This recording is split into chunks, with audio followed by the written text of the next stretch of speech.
नमस्कार, आप देख रहे हैं हल्ला बोल और मैं हूं ऋतुल जोशी। दिवाली से ठीक पहले अरविंद केजरीवाल ने एक बड़ा धमाका किया है काले धन पर। अब तक का एक बहुत बड़ा खुलासा, जिसमें उन्होंने न सिर्फ बड़े उद्योग घरानों का, उद्योगपतियों का, बल्कि कांग्रेस के एक सांसद का भी नाम लिया है। ये आपको दिखाते हैं क्या है ये आज का उनका बड़ा खुलासा।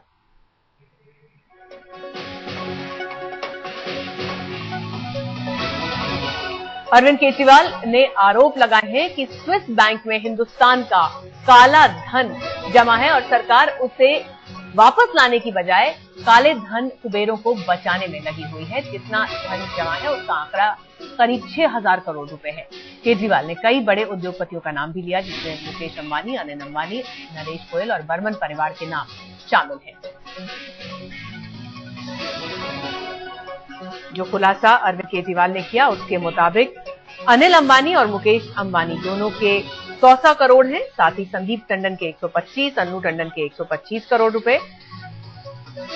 रिलायंस ग्रुप की एक कंपनी है मोटेक सॉफ्टवेयर, उसके 2100 करोड़ रुपए। रिलायंस इंडस्ट्रीज के 500 और साथ ही साथ नरेश गोयल पर भी आरोप है कि 80 करोड़ उनके भी हैं। साथ ही साथ यशोवर्धन बिरला का नाम भी इस लिस्ट में है, लेकिन उनके अकाउंट में कुछ नहीं है। और साथ ही साथ कोकिलाबेन अंबानी के भी अकाउंट में कुछ नहीं है, फिर ये बताया गया। ये पूरा खुलासा करते वक्त क्या कह रहे थे अरविंद केजरीवाल और कौन कौन से आरोप उन्होंने लगाए हैं, आइए सुनवाते हैं आपको। जुलाई 2011 को फ्रांस की सरकार से हमारे देश की सरकार को एक सीडी मिली। उस सीडी के अंदर स्विट्जरलैंड के HSBC एक बैंक का नाम है, फॉरेन का बैंक है। उसकी जेनेवा में जो ब्रांच है, जेनेवा स्विट्जरलैंड में एक शहर है, स्विट्जरलैंड देश है, जेनेवा एक शहर है। HSBC की जेनेवा की ब्रांच के अंदर 700 भारतीयों के जो अकाउंट्स हैं, उन अकाउंट्स की लिस्ट हमारे देश की सरकार को मिली। बेहद संगीन आरोप और इस बार बड़े उद्योग घराने भी लपेटे में हैं। हालांकि मुकेश अंबानी को पहले भी घेरे में ले चुके हैं अरविंद केजरीवाल, लेकिन आज जिस काले धन की बात की, 700 भारतीयों के नाम होने की भी बात उन्होंने कही। और साथ ही साथ उससे बड़ा आरोप जो लगाया वो ये था कि सरकार काला धन वापस लाने की बजाय इस धन के मालिकों को बचाने की कोशिश में लगी हुई है। यहां तक कि संसद तक में गलत बयान दिया है सरकार ने। बेहद संगीन है ये आरोप और इन पर चर्चा करना बहुत लाजमी हो जाता है। इसीलिए हमने हल्ला बोल में आज खास चर्चा के लिए स्टूडियो में आमंत्रित किया है गोपाल राय जी को, खास साथी हैं अरविंद केजरीवाल के। साथ ही साथ विश्वबंधु गुप्ता जी भी हमारे साथ होंगे, पूर्व इनकम टैक्स कमिश्नर वो हैं। और साथ ही साथ बीजेपी की तरफ से पिंकी आनंद जी हमारे साथ जुड़ चुकी हैं। इन तीनों से हम बात करेंगे, लेकिन सबसे पहले आपको ये दिखाते हैं आंकड़ों के जरिए कि जो आरोप लगाए हैं अरविंद केजरीवाल ने उनमें क्या क्या कहा है। स्विस बैंक में धन जमा करने का मुद्दा उछाला और सरकार को भी लपेटे में ले लिया। और साथ ही साथ ये भी कहा कि सरकार ने इन खाता धारकों को बचाने की कोशिश की। एक बड़ा आरोप जो अरविंद केजरीवाल लगा रहे हैं वो ये कि केंद्रीय वित्त मंत्री प्रणब मुखर्जी उस वक्त थे और मुकेश अंबानी उनसे जाकर मिले और इस पूरे मामले में साफ तौर पर बच निकले। गोपाल जी, शुरुआत आपसे करेंगे। आरोप आप ही की टीम की तरफ से आए हैं। जो तमाम आरोप आपने लगाए हैं, अगर मान लीजिए आप इनको कोर्ट ऑफ लॉ में ले जाना चाहते हैं, क्या पर्याप्त सबूत होंगे? क्या सिर्फ इतने बड़े इल्जाम लगा देना काफी होगा? क्योंकि डिनायल आ चुका है, जेट एयरवेज से लेकर रिलायंस इंडस्ट्रीज तक का सब डिनाई कर रहे हैं इस बात को। आज तक हमने ऐसा कोई भी नहीं देखा घोटालेबाज और गलत काम करने वाला जिसने सबके मीडिया के सामने आकर स्वीकार कर ले कि हमने ऐसा किया है। सारे तथ्य जब तक 2G स्पेक्ट्रम में ए राजा जेल नहीं गए कोर्ट में, तब से उसके पहले उन्होंने नहीं कहा कि हमने ऐसा किया। सुरेश कलमाड़ी ने कभी ऐसा नहीं किया। अभी जितने घोटाले जो सामने आ रहे हैं, एक भी ने नहीं आकर के कहा कि हमने ऐसा किया है। जब इसके ऊपर जांच करके उन तथ्यों को जानने की जिम्मेदारी किसकी है? 3 लोगों की, जिसका हम लोगों ने आज दिया है।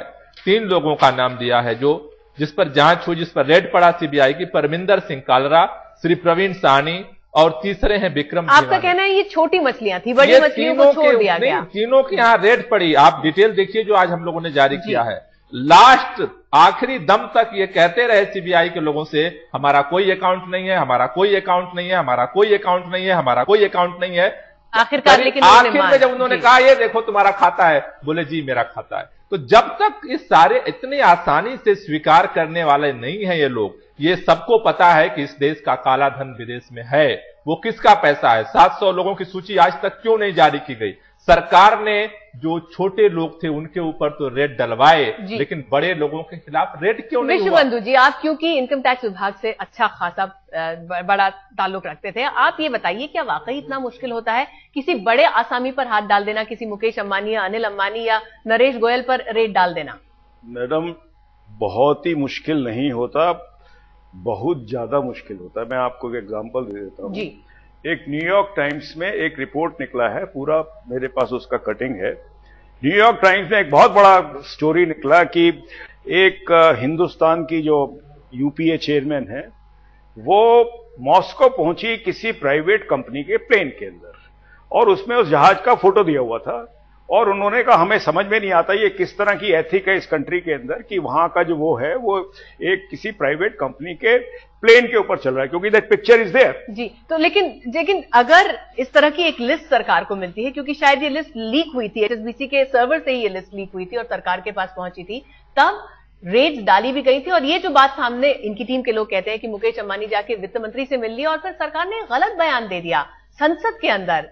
मैडम, ये सारी बातें सही हैं, मैं सिर्फ आपको ये बताना चाह रहा हूं कि जब सोनिया गांधी जी, अब मैं उसको इसलिए पूरी जिम्मेवारी के साथ बोल रहा हूं जी, जब सोनिया गांधी जी स्विट्जरलैंड गई तो उसके अंदर नटवर लाल, क्योंकि उनके पास वीजा नहीं था वहां का, और जो इटालियन होता है जिसके पास स्विस वीजा होता है, ही कैन गेट आउट, क्योंकि उसको वीजा नहीं चाहिए होता है, ये अंदर बैठे रहे। मिसेस गांधी ने स्विट्जरलैंड के बैंक के अंदर पता नहीं 4 घंटे तक क्या ट्रांजैक्शन किया। ये वो जा रही थी रशिया के सेक्रेटरी से मिलने के लिए। मैं बड़ा सीरियस चीज बोल रहा हूं इसमें, ये बहुत ही आप ये कह रहे हैं कि रशिया जाने से पहले वो स्विस बैंक में रुकी, उन्होंने वहां 4 घंटे तक ट्रांजैक्शन किए और रशिया में रुकी रही, क्योंकि उनके लिए, क्योंकि वो नीचे नहीं उतरे नटवर लाल, तो उनके लिए जरूरत नहीं थी। श्रीमती सोनिया गांधी, मैं नहीं जानता 4 घंटे तक वो मॉस्को के स्विट्जरलैंड के किस बैंक में किस लिए उतरी हुई थी। आप मैडम, आपको हालत नहीं मालूम है इस देश की, कि इस देश के अंदर बिल्कुल हम देख रहे हैं। प्रॉब्लम यह है, आज हम जाते हैं एयरपोर्ट अथॉरिटी के पास, हमें लिस्ट दीजिए जितने भी ये प्राइवेट प्लेन जहां पे फॉरेन कंट्रीज को गए हैं, वो नहीं देते हैं जी। मैं आपको इतना बता सकता हूं कि कभी इस देश के अंदर एक पूरी इन्वेस्टिगेशन हुई, देश इतना सरप्राइज होगा कि यहां के पॉलिटिशियंस ने इस देश को कितना लुकाया और कितना पैसा भर के ले गए। तो आखिरकार फिर क्या तरीका हो सकता है, रास्ता क्या हो सकता है, यह भी बहुत जरूरी हो जाता है, क्योंकि जब सत्ता से एक सरकार जाती है दूसरी आती है, वो भी क्या कर पाती है इस काले धन के लिए। आज हल्ला बोल में हम चर्चा कर रहे हैं उन बेहद संगीन आरोपों की जो अरविंद केजरीवाल ने देश के कई प्रमुख उद्योगपतियों पर लगाए हैं और साथ ही साथ कांग्रेस की एक सांसद पर भी लगाए हैं। उनका कहना है कि करोड़ों का काला धन इन लोगों का स्विस बैंक में जमा है और सरकार उसे वापस लाने की बजाय इन तमाम बड़ी मछलियों को बचाने की कोशिश कर रही है। ये तमाम आरोप अरविंद केजरीवाल के हैं, जो उन्होंने बाकायदा आज एक प्रेस कॉन्फ्रेंस करके एक एक करके जनता के सामने पेश किया। हमारे साथ 2 खास मेहमान यहां स्टूडियो में जुड़े हुए हैं और साथ ही साथ दिल्ली से हमारे साथ अब पिंकी आनंद जी भी जुड़ गई हैं, बीजेपी की नेता है पिंकी,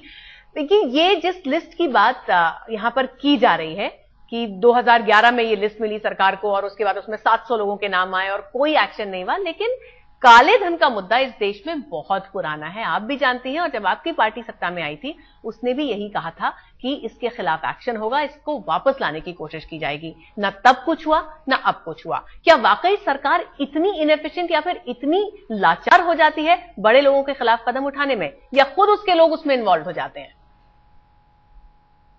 देखिए, आज की तारीख की तो बात है बहुत क्लियर है। आपको याद होगा कि करीब 1.5-2 साल पहले हम लोगों ने जब कुछ कार्यक्रम किया था आपके चैनल के साथ ही, तभी बात चली थी संसद में और अडवाणी जी ने विषय को उठवाया था कि काले धन का जो सारा पैसा बाहर के बैंक्स में स्टैश करके रखा हुआ है, जो सारे काले धन करप्शन से लिंक्ड है, जो सारे इश्यूज, उसको तुरंत हमें एक्शन लेके वापस लाना चाहिए। बीजेपी तो इस बात की मांग पिछली बार से कब से कर रही है और यही उम्मीद है कि हम जो गवर्नमेंट, पिंकी जी मैं टोक रही हूं आपको, देखिए मांग करना एक चीज होती है, लेकिन सत्ता में रहते हुए उस पर कुछ क्यों नहीं कर पाया आप लोग? एक पैसा भी देश का वापस नहीं आ पाया।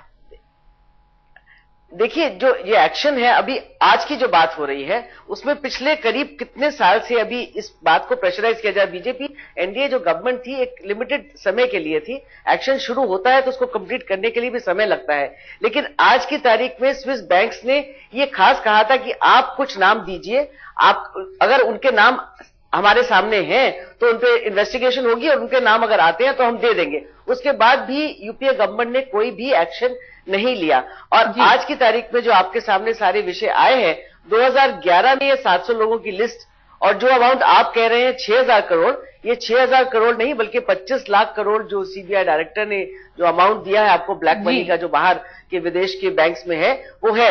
हमारे साथ अब ट्रीटी है, पहले नहीं थी। ट्रीटी के मुताबिक हम लोग ये मांग कर सकते हैं और करनी चाहिए थी। यूपीए गवर्नमेंट ने अपनी कंप्लीट, लेकिन ट्रीटी के बाद भी कोई एक्शन नहीं हो रहा है। ट्रीटी के बाद भी बचाने की कोशिश हो रही है, ये आरोप है अरविंद केजरीवाल का। आज हल्ला बोल में बड़ी चर्चा का विषय ये कि क्या वाकई देश का काला धन आज भी स्विस बैंक में करोड़ों करोड़ों की तादाद में मौजूद है, और क्या उन धन कुबेरों को सरकार बचा रही है, संरक्षण दे रही है?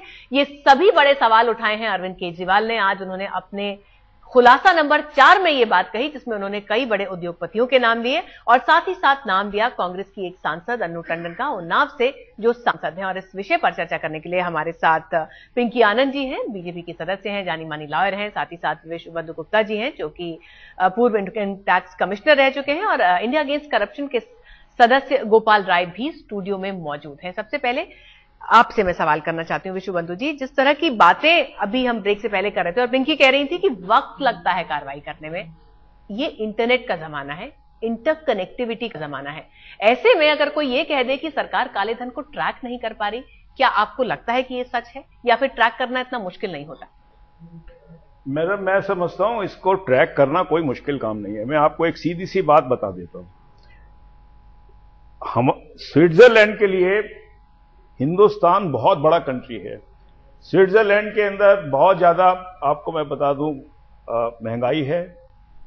ये आपकी स्विट्जरलैंड के अंदर कोई भी किसी तरह की प्रोग्रेस नहीं हो रही है। वो लोग इंडिया की तरफ हाथ जोड़ के देख रहे हैं कि हमें कुछ इंडस्ट्रीज यहां पे लगाने दो। मैं आपको असली हालत बता रहा हूं। आपको इंडियन गवर्नमेंट नहीं चाहती कि हमारे जो पॉलिटिशियंस और ब्यूरोक्रेट्स का पैसा है ये वापस किसी हालत में इंडिया में आए। कारण उसका यह है कि वहां पर पड़ा हुआ इतने सालों से लाखों करोड़ रुपया वहां पड़ा रहने दो, और अल्टीमेटली जो बात प्रणब मुखर्जी करके आते हैं वो करते हैं। हम आपको एक एक डॉक्यूमेंट्स लाके आपको दे देते हैं। वो कहते हैं एक ही प्रार्थना, ऊपर से हम बात करते रहेंगे, आप लेकिन एक भी पैसा हमारे को नहीं दोगे किसी ना किसी उसके अंदर। आपको मैं ये बता सकता हूं, तो ये बड़ा जी विश्वबंधु जी बड़ा संगीन आरोप है कि चाहकर भी सरकार कुछ करती नहीं है। इस वक्त हम सुनते हैं कि अपनी तरफ से सफाई में क्या बात कही है कांग्रेस ने। प्रवक्ता राशिद अल्वी क्या कह रहे हैं सरकार की तरफ से सफाई में, आइए ये भी सुनते हैं। एक बार फिर केजरीवाल का बम फूटा है, कांग्रेस निशाने पर है, कांग्रेस की सांसद का नाम है, और भी कई सवाल खड़े हो रहे हैं। कांग्रेस के प्रवक्ता राशिद अल्वी साहब है बात करने के लिए। राशिद साहब, अन्नू टंडन का नाम तो लिया ही लिया केजरीवाल ने, साथ साथ ये भी कह दिया कि जो उनके पास इंफॉर्मेशन आई है वो कांग्रेस के एक नेता से आई। देखिए, एक तो ये बात अगर उन्होंने कही है तो उन्हें नाम बताना चाहिए था, और अगर वो नाम बताने से डरते हैं तो उन्हें ये बात कहनी नहीं चाहिए थी। कोई इस बात पे यकीन नहीं करेगा, ये बात बेबुनियाद है। ये बात बेबुनियाद है, लेकिन अन्नू टंडन अपनी सफाई दे चुकी है। आपको लगता है कि इस पूरे मामले में, काले धन के मामले में, सरकार ने कदम नहीं उठाया? जो वो बार बार कह रहे हैं कि बड़े बड़े हाउसेस को सरकार बचा रही है, वहां पे रेट्स नहीं हो रही। देखिए, मैं एक बात कहूंगा, मुझे बहुत तकलीफ है इस तरीके के इल्जामात किसी पर भी लगाने के लिए। अगर उनके पास कोई सबूत है, फैसला मीडिया नहीं करेगा, फैसला कानून करेगा। अगर उनके पास किसी भी तरीके का कोई सबूत है, डॉक्यूमेंट्री प्रूफ है, तो या तो सरकार के पास जाना चाहिए, किसी सरकारी एजेंसी के पास जाना चाहिए। अगर आप समझते हैं कि मीडिया पे इस तरीके से बेबुनियाद बातें करने से आप बदनाम तो कर सकते हैं, इसका नतीजा नहीं निकाला। कागज दिखाते हैं, एचएसबीसी बैंक का हवाला देते हैं कि उसकी स्विस बैंक से ये नाम आए थे, कुछ नाम मुझे पता लग गए हैं, ये ऑथेंटिकेट, वो उन कागजों का ऑथेंटिकेट खुद ही कर रहे हैं। अब खुद उन्हीं के चैनल, उन्हीं के प्रेस कॉन्फ्रेंस के बाद आया है कि एचएसबीसी ने शायद किसी इंडस्ट्रियलिस्ट से माफी मांगी है, क्या गलती हो गई।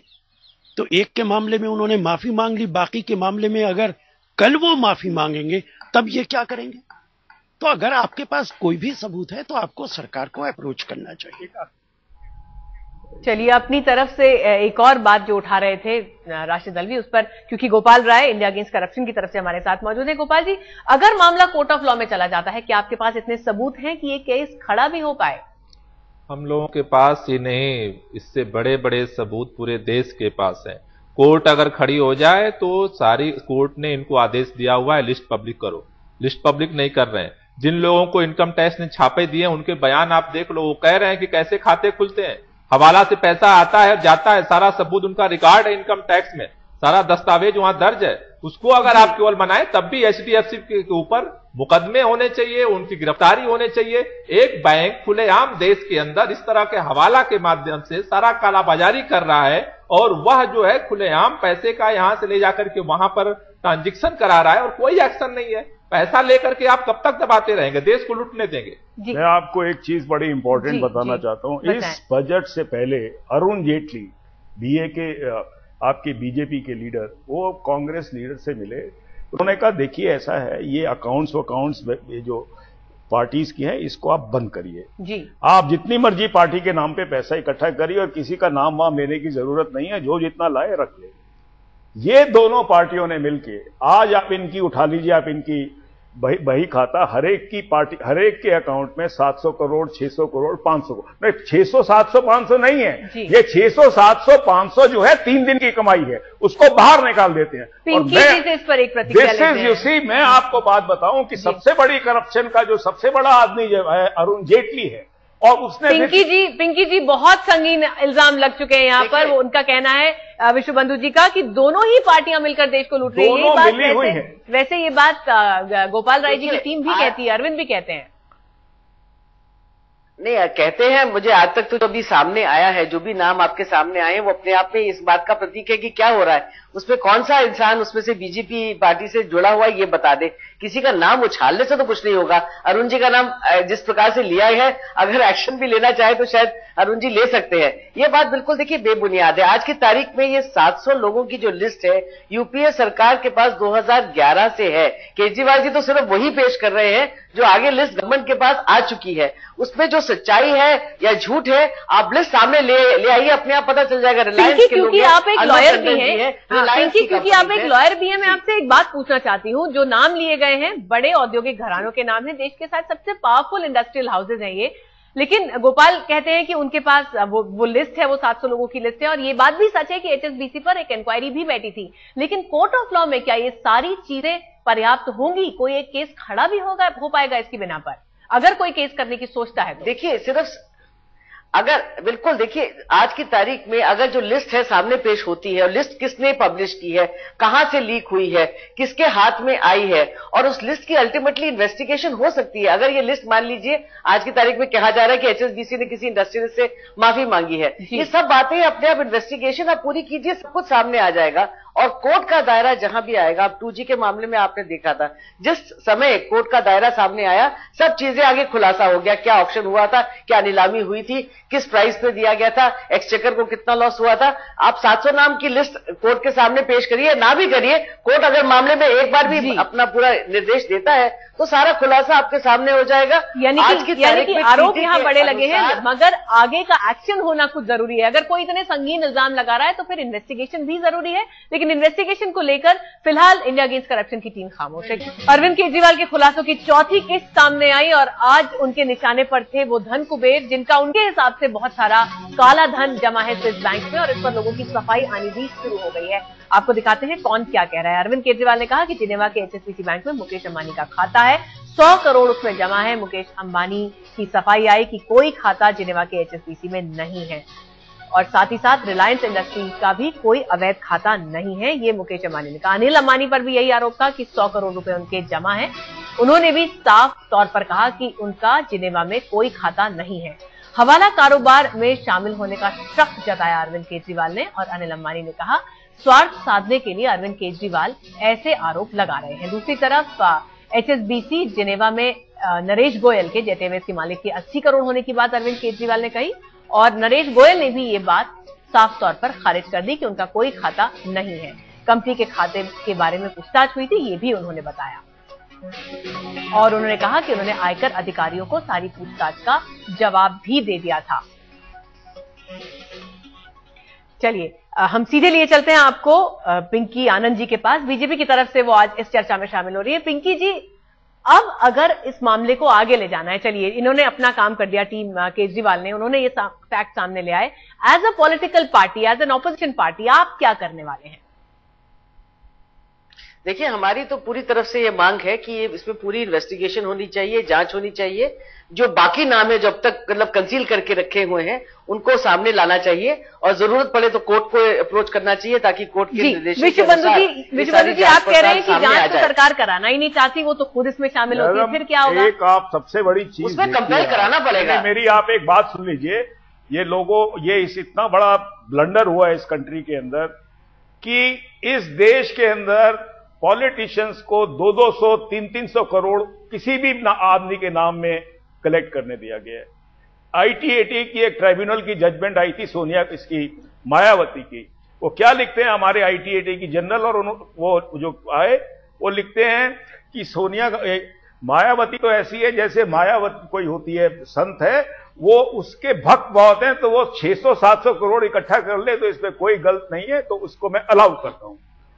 हालत ये हो चुकी है इस देश के अंदर, आप अपना पहन लीजिए और आप कहो साहब पब्लिक मेरे को पैसा दे रही है, इसमें मैं क्या करूं जी। और ये जो सारा काम हो रहा है, ये हर आदमी को गुंडा पॉलिटिशियन बनाएगा इस देश के अंदर। इस देश का ये हाल हो गया है कि वकील, चार्टर्ड अकाउंटेंट, हमारे जैसे लोग, हम इनको चेक रखने की जगह हम इनके हाथों में टूल बन चुके हैं। कुल मिलाकर सवाल फिर यहां पर यही उठता है कि क्या वाकई व्यवस्था परिवर्तन की यहां पर जरूरत आन पड़ी है, और अगर इतना सारा देश का काला धन विदेशों में जमा है तो वापस कैसे आएगा, कौन इसके खिलाफ कार्रवाई करेगा?